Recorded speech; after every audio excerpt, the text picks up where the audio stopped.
Brave New World, Chapter 5. By 8 o'clock, the light was failing. The loudspeaker in the tower of the Stoke Pogues clubhouse began, in more than human tenor, to announce the closing of the courses. Lenina and Henry abandoned their game and walked back toward the club.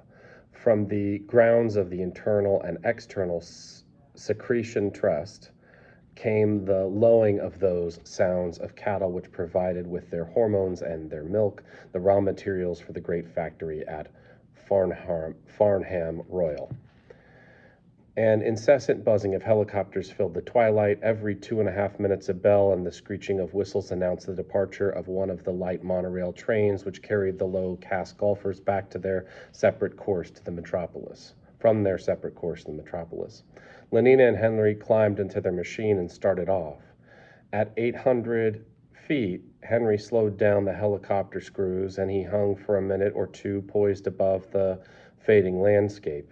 The forest of Burnham Beach is stretched like a great pool of darkness toward the bright shore of the western sky. Crimson at the horizon, the last of the sunset faded through the orange upward into yellow and pale watery green. Northwards, beyond and above the trees, the eternal and external secretions factory glared with a fierce, eccentric brilliance from every window of the 20 stories. Beneath them lay the buildings of the golf club, the huge lower caste barracks, and on the other side of the dividing wall, the small houses reserved for Alpha and Beta members. The approaches to the monorail station were black, with the ant-like population and of lower caste activity. From under the glass vault, a lighted train shouted out into the open. Following its southeasterly course across the dark plain, their eyes were drawn to the majestic buildings of the Slough Crematorium. For the safety of night-flying planes, its 4 tall chimneys were floodlighted and tipped with crimson danger signals. It was a landmark. "Why do the smokestacks have those things like balconies around them?" inquired Lenina. "Phosphorus recovery," explained Henry telegraphically. On their way up the chimney, the gases go through 4 separate treatments. P2O5 used to go right out of circulation every time they cremated someone. Now they recover over 90% of it. More than 1.5 kilos per adult corpse, which makes the best part of 400 tons of phosphorus every year for England alone. Henry spoke with a happy pride, rejoicing wholeheartedly in the achievement, as though it had been his own. "Fine to think we can go on being socially useful even after we're dead, making plants grow." Lenina, meanwhile, had turned her eyes away and was looking perpendicularly downwards at the monorail station. "Fine," she agreed, "but queer that alphas and betas won't make any more plants grow than any of those nasty little gammas and deltas and epsilons down there." "All men are physico-chemically equal," said Henry sententiously. "Besides, even epsilons perform indispensable services." Even an epsilon, Lenina suddenly remembered an occasion when she, as a little girl at school, she had woken up in the middle of the night and become aware for the first time of the whispering that had haunted all her sleeps. She saw again the beam of moonlight, the row of small white beds, heard once more the soft voice that said the words were there, unforgotten, unforgettable after so many night-long repetitions. "Everyone works for everyone else. We can't do without anyone. Even epsilons are useful." We couldn't do without epsilons. Everyone works for everyone else. We can't do without anyone. Lenina remembered her first shock of fear and surprise, her speculation through half a wakeful hour, and then under the influence of those endless repetitions, the gradual soothing of her mind, the smoothing, the stealthy creeping of sleep. "I suppose epsilons don't really mind being epsilons," she said aloud. "Of course they don't. How can they? They don't know what it's like being anything else. We'd mind, of course, but then we've been differently conditioned. Beside, we start with a different heredity. I'm glad I'm not an epsilon, said Lenina with conviction. And if you were an epsilon, said Henry, your conditioning would have made you no less thankful that you weren't a beta or an alpha. He put his forward propeller into gear and headed the machine toward London. Toward them in the west, the crimson and orange were almost faded. A dark bank of cloud had crept into the zenith. As they flew over the crematorium, the plane shot upward on the column of hot air rising from the chimneys, only to fall as suddenly when it passed into the descending chill beyond. What a marvelous switchback, Lenina laughed delightedly. But Henry's tone was almost for a moment melancholy. Do you know what that switchback was, he said. It was some human being finally and definitely disappearing, going up in a squirt of hot gas. It would be curious to know who it was, a man or a woman, an alpha or an epsilon. He sighed, then in a resolutely cheerful voice, anyhow, he concluded, there's one thing we can be certain of. Whoever he may have been, he was happy he was alive. Everybody's happy now. Yes, everybody's happy now, echoed Lenina. They had heard the words repeated 150 times every night for 12 years. Landing on the roof of Henry's 40-story apartment house in Westminster, they went straight down to the dining hall. There, in a loud and cheerful company, they ate an excellent meal. Soma was served with the coffee. Lenina took 2 half-gram tablets and Henry 3. At 9:12, they walked across the street to the newly opened Westminster Abbey Cabaret. It was a night almost without clouds, moonless and starry, but of this, on the whole depressing fact, Lenina and Henry were fortunately unaware. The electric sky signs effectually shut off the outer darkness. Calvin Stopes and his 16 saxophonists. From the facade of the new abbey, giant letters invitingly glared. London's finest scent and color organ, all of the latest synthetic music. They entered. The air seemed hot and somehow breathless with the scent of ambergris and sandalwood. On the dome ceiling of the hall, the color organ had momentarily painted a tropical sunset. The 16 saxophonists were playing an old favorite. There ain't no bottle in all the world like that dear little bottle of mine. 400 couples were 5-stepping around the polished floor. Lenina and Henry were soon the 401st. The saxophones wailed like melodious cats under the moon, moaning in the alto and tenor registers as though the little deaths were upon them. Rich with a wealth of harmonics, and their tremulous chorus mounted towards a climax, louder and ever louder, until at last, with a waving of the hand, the conductor let loose the final shattering note of ethereal music and blew the 16 merely human blowers clean out of existence. Thunder in A-flat major. And then, in all but silence, in all but darkness, there followed a gradual detergence, a diminuendo, sliding gradually through quarter notes, down to a faintly whispered dominant chord that lingered on, while the 5/4 rhythm still pulsed below, charging the darkened seconds with an intense expectancy. And at last, expectancy was fulfilled. There was a sudden explosive sunrise, and simultaneously the 16 burst into song. Bottle of mine, it's you I always wanted. Bottle of mine, why was I ever decanted? Skies are blue inside of you, the weather's always fine, for there ain't no bottle in all the world for that dear little bottle of mine. 5 steps with the other 400 round and round. 5 stepping with the other 400 round and round Westminster Abbey, Henley and Lenina and Henry were yet dancing in another world, the warm, the rich color, the infinitely friendly world of Soma holiday. How kind, how good-looking, how delightfully amusing everyone was. Bottle of mine, it's you I always wanted. But Lenina and Henry had all they wanted. They were inside, here and now, safely inside with the fine weather and the perennially blue sky. And when, exhausted, the 16 had laid their saxophones and their synthetic music apparatus was producing the very latest in slow Malthusian blues, they might have been twin embryos gently rocking together on waves of bottled ocean of blood surrogate. A bottled ocean of blood surrogate. Good night, my dears. Good night, dear friends. Good night, dear friends. The loudspeakers veiled their commands in a genial, musical politeness. Good night, dear friends.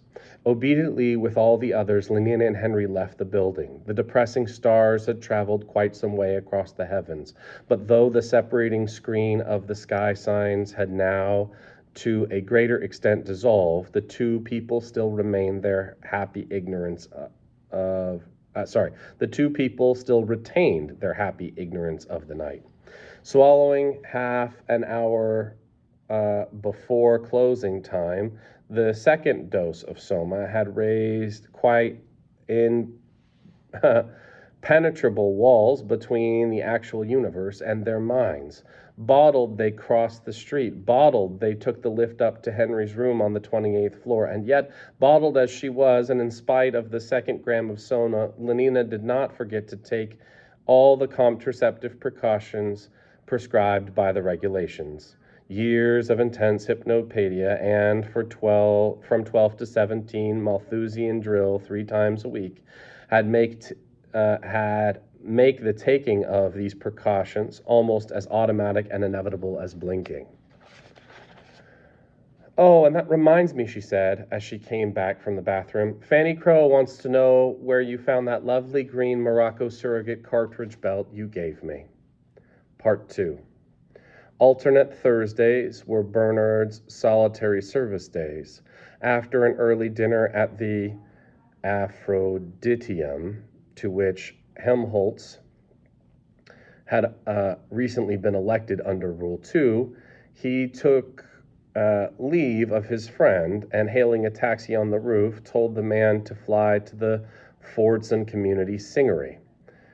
The machine rose a couple of 100 meters, then headed eastward. As it turned, there before Bernard's eyes, gigantically beautiful, was the Singery. Flood lighted its 320 meters of white Carrara surrogated, gleamed with a snowy incandescence over Ludgate Hill. At each of the 4 corners of its helicopter platform, an immense T shone crimson against the night, and from the mouths of 24 vast golden trumpets rumbled a solemn synthetic music. Damn, I'm late, Bernard said to himself as he first caught sight of Big Henry, the Singery clock. And sure enough, as he was paying off his cab, Big Henry sounded the hour. Ford, sang out an immense bass voice from all the golden trumpets. Ford, Ford, Ford. 9 times Bernard ran for the lift. The great auditorium for the Ford's Day celebration and other mass community sings was at the bottom of the building. Above it, 100 to each floor, were the 7,000 rooms used by solitary groups for their fortnight services. Bernard dropped down to floor 33, hurried along the corridor, stood hesitating for a moment outside of room 3210, then, having wound himself up, opened the door and walked in. Thank Ford he was not the last. 3 chairs of the 12 arranged around the circular table were still unoccupied. He slipped into the nearest of them He slipped into the nearest of them as inconspicuously as he could, and prepared to frown at the yet later comers whenever they should arrive. Turning toward him, "What were you playing this afternoon?" the girl on his left inquired. "Obstacle or electromatic?" Bernard looked at her. Ford, it was Morgana Rothschild, and blushingly had to admit that he had been playing neither. Morgana stared at him with astonishment. There was an awkward silence. Then, potentially, she turned away and addressed herself to the more sporting man on her left. A good beginning for a solitary service, thought Bernard miserably, and foresaw for himself yet another failure to achieve atonement. If one if only he had given himself time to look around instead of scuttling for the nearest chair. He could have sat between Fifi Bradloff and Joanna Diesel, instead of which he had gone and blindly planted himself next to Morgana. Morgana? Ford, those black eyebrows of hers, that eyebrow rather, for they met above the nose. Ford, and on his right was Clara Deterting. True, Clara's eyebrows didn't meet, but she was really too mnemonic, whereas Fifi and Joanna were absolutely right. Plum, blonde, not too large, and it was that great lout, Tom Kawaguchi, who now took the seat between them. The last arrival was Sorogini Engels. You're late, said the president of the group severely. Don't let it happen again.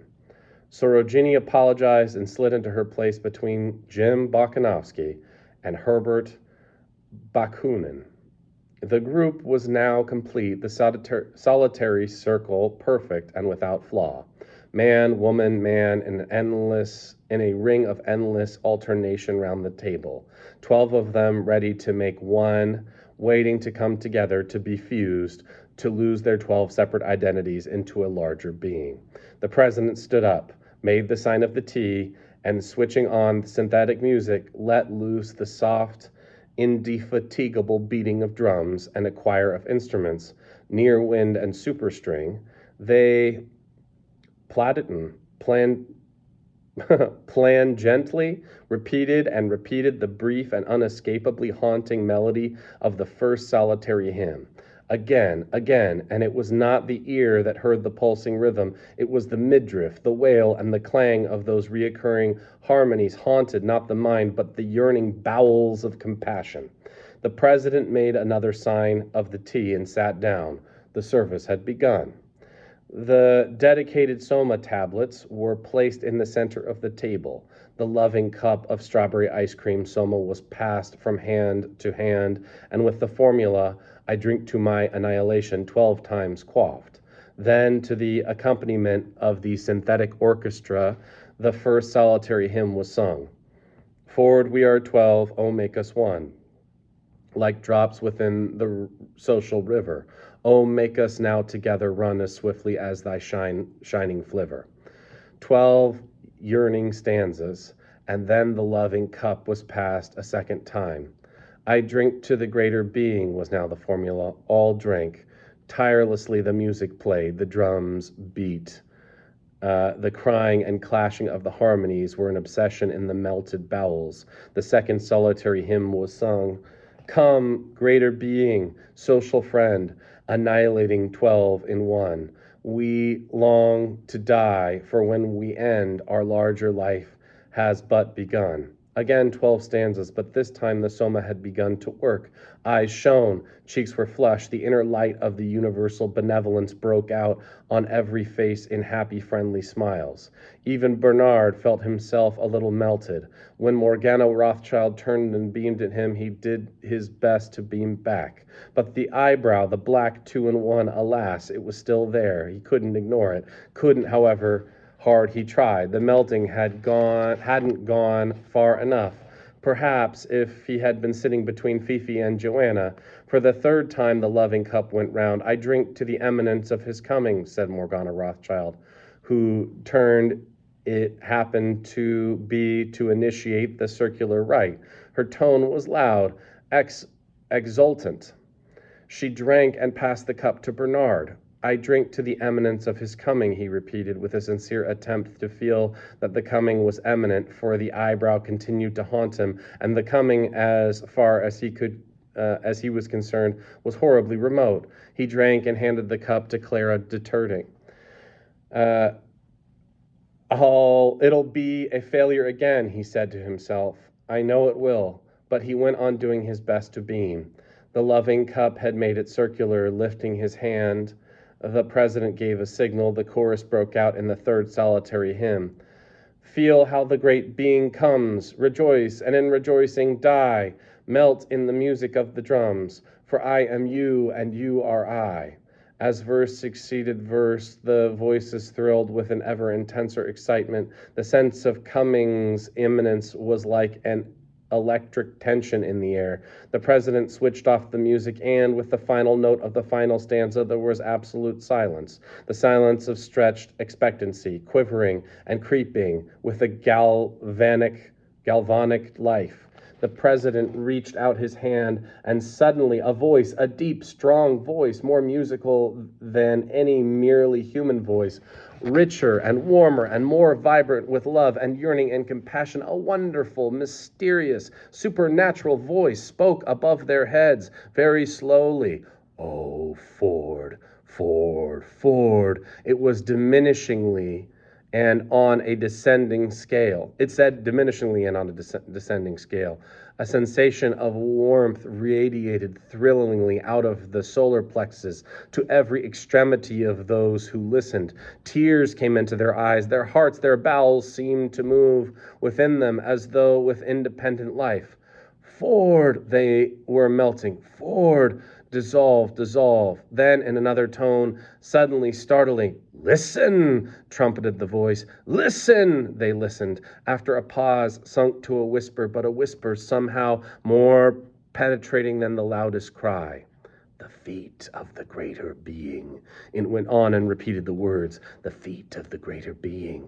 The whispering almost expired. The feet of the greater being are on the stairs. And once more there was silence. The expectancy, momentarily relaxed, was stretched again, tauter and tauter, almost to the tearing point. The feet of the greater being. Oh, they heard them. They heard them coming softly down the stairs, coming nearer and nearer down the invisible stairs. The feet of the greater being. And suddenly the tearing point was reached, her eyes starting, her lips parted. Morgana Rothschild sprang to her feet. I hear him, she cried. I hear him. He's coming, shouted Sorogini Engels. He's coming, I hear him. Fifi, Brad laughed, and Tom Kawaguchi rose simultaneously to their feet. Oh, oh, oh, Joanna inarticulately testified. He's coming, yelled Jim Bokanovsky. The president leaned forward and with a touch released a delirium of cymbals and blown brass and a fever of tom-tomming. Oh, he's coming, screamed Clara, deterring. And it was as though she were having her throat cut. Feeling that it was time for him to do something, Bernard also jumped up and shouted, I hear him, he's coming. But it wasn't true. He heard nothing, and for him, nobody was coming. Nobody, in spite of the music, in spite of the mounting excitement. But he was waving his arms, he was shouting with the best of them, and when the others began to jig and to stamp and to shuffle, he also jigged and shuffled. Round they went, a circular procession of dancers, each with hands on the hips of the dancer, proceeding round and round, shouting in unison, stamping to the rhythm of the music with their feet, beating it out with hands on the buttocks in front, 12 pairs of hands, beating as one, 12 buttocks slabbingly resounding. 12 is one, 12 is one. I hear him coming. The music quickened. Faster beat the feet, faster fell the rhythmic hands, and all at once a great synthetic bass boomed out the words which announced the approaching atonement and final consummation of solidarity, the coming of the 12 in one, the incarnation of the great being. Orgy, porgy, it sang, while the tom-toms continued to beat their feverish tattoo. Orgy, porgy, Ford and fun, kiss the girls and make them one. Boys at one with girls at peace, orgy, porgy gives release. Orgy, porgy, the dancers caught up the liturgical refrain. Orgy, porgy, Ford and fun, kiss the girls. And as they sang, the lights began slowly to fade, and at the same time to grow richer, warmer, richer, redder, until at last they were dancing in the crimson twilight of an embryo store. Orgy, porgy. And in their blood-colored and photal darkness, the dancers continued for a while to circulate, to beat out the indefatigable rhythm, orgy porgy. Then the circle wave broke, fell in partial disintegration on the ring of couches which surrounded circle enclosing circle, the table and its planetary chairs. Orgy porgy. Tenderly the deep voice crooned and cooed. In the red twilight it was as though some enormous Negro dove were hovering benevolently over the now prone and supine dancers. They were standing on the roof. Big Henry had just sung 11. The night was calm and warm. There was a space here. Wasn't it wonderful? Said Fifi. Brad laughed. Wasn't it simply wonderful? She looked at Bernard with an expression of rapture, but of rapture in which there was no trace of agitation or excitement. For to be excited is to still be unsatisfied. Hers was the calm ecstasy of achieved consummation, the peace, not of mere vacant satiety and nothingness, but of balanced life, of energies at rest and in equilibrium. A rich and living peace for the solitary service had given as well as taken, drawn off only to replenish. She was full, she was made perfect, she was still more than merely herself. Didn't you think it was wonderful? She insisted, looking into Bernard's face with those supernaturally shining eyes. Yes, I thought it was wonderful. He lied and looked away. The sight of her transfigured face was at once an accusation and an ironical reminder of his own separateness. He was as miserably isolated now as he had been when the service began, more isolated by reason of his unreplenished emptiness, his dead satiety. Separate and unatoned, while the others were being fused into the greater being, alone even in Morgana's embrace, much more alone indeed, more hopelessly himself than he'd ever been in his life before. He had emerged from that crimson twilight into the common electric glare with a self-consciousness intensified to the pitch of agony. He was utterly miserable, and perhaps her shining eyes accused him. Perhaps it was his own fault. Quite wonderful, he repeated, but the only thing he could think of was Morgana's eyebrows.